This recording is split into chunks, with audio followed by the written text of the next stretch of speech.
असेच नवनवीन सांप्रदायिक व्हिडिओ पाहण्यासाठी ऋषिकेश महाराज गर्जे या YouTube चॅनलला सबस्क्राइब करा. आता विठ्ठल विठ्ठल भजन होताना सर्वांनी हाताने टाळी मुखाने विठ्ठल विठ्ठल म्हणायचे.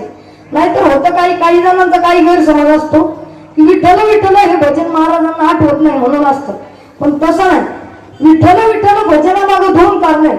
आपण कीर्तनाला येतो पण घरी अशी शपथ वाहून येतो का की आता मी कीर्तनात चाललोय, कीर्तनात जातो पण मी अशी शपथ घेतो की कीर्तनात जातो विठ्ठल विठ्ठलच म्हणणार नाही, अशी शपथ घेऊन आले कोणी तर नाही. मग कशासाठी आलो तर इथं देवाचं नामस्मरण करण्यासाठी आलो. मग आपण इथं बसलेला असतो म्हणून आपल्याला इथं मुखाने विठ्ठल विठ्ठल म्हणून हाताने टाळी वाजायची.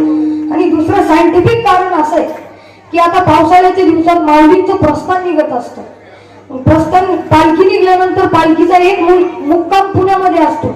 मग काही म्हातारे माणसं असतात, कोणाचे गुडघे दुखतात, कोणाचे हात दुखतात, कोणाला वेगवेगळे प्रॉब्लेम असतात. मग तिथं पुण्यामध्ये मोठाले दवाखाने असतात तर ते तिथं दाखवायला जातात. असे ते 80 वर्षाचे बाबा तिथं दवाखान्यात दाखवायला गेले.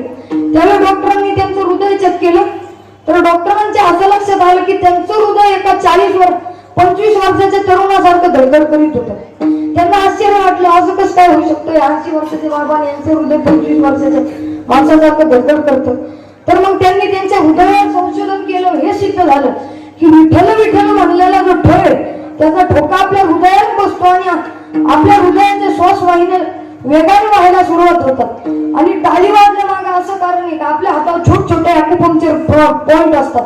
मग टाळी वाजल्यानंतर ते प्रेस होतात आणि मग आपल्या रक्तवाहिन्या सुरळीत व्हायला सुरू होतात.